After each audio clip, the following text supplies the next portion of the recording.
paraan para magawa natin yun ay gamit ang scientific method. Ito yung paraan kung saan dapat pwede nating matest or masubukan, madetect at mapag-aralan ang mga bagay na yon. At pwede din pag-aralan ng ibang tao at hindi lang nakabase sa personal experience ko or yung pakiramdam ko lang. May limitations ba ang scientific method? Of course meron. Posible ba na merong something out there na hindi kayang matest ng science? Posible.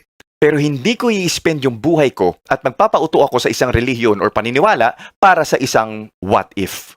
I mean, at the end of the day, kung totoo ang existence ng God at itong God na to ay may pakialam nga sa atin, lalabas at lalabas yan. Kasi ang katotohanan habang iniimbestigahan mo, lalo yang lilinaw at lalong lalabas sa totoo. Okay? Kaya huwag kang matakot na alisin yung shades ng religious belief mo. Anyway, in the end, kung you still believe in the existence of God after your investigation, then so be it. Pero yun nga, try to be objective and try seeing things differently. Wala ba akong pang-echo?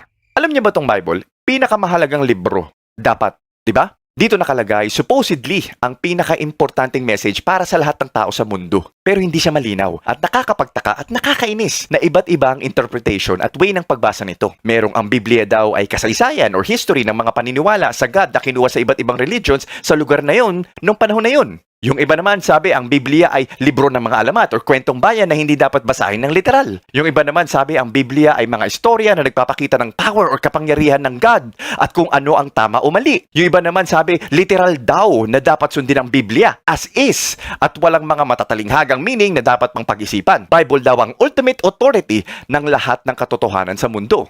Yung iba naman, at ang tingin ko ganito yung karamihan ng religious na tao, ay ginagawa ay pick and choose. Kung ano yung makukonect nila na Bible verse or sa tingin nila na applicable or yung maganda pakinggan, yun lang ang focus nila. At yung ibang pangit at oh my God, na istorya sa Bible, sasabihin nila, hindi pre, hindi mo kasi binasa ng buo eh. Mali yung context mo eh, hindi mo naintindihan ng tama. Okay, fine. Pero isipin nyo, yung supposedly na pinaka-importanting message para sa buong sanlibutan, bakit napakadaling ma-misinterpret? Ano yun?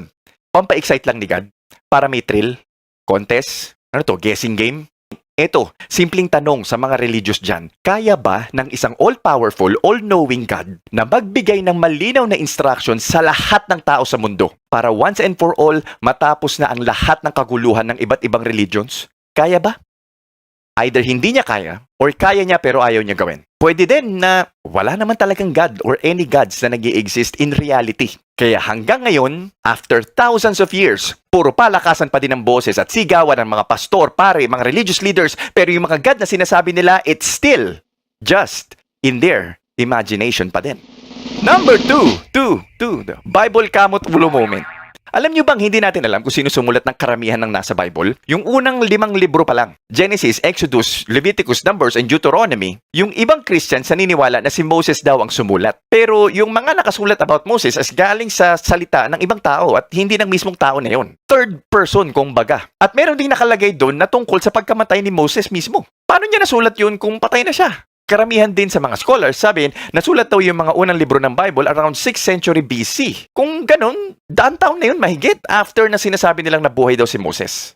At wala din talagang solid evidence na nag-exist nga in reality ang isang tao na Moses in history. Anyway, pagdating sa Bible, if you can't prove it, it's God magic. Problem solved. Yung sa ilalim ng mga pahina, may mga lihim na natatago.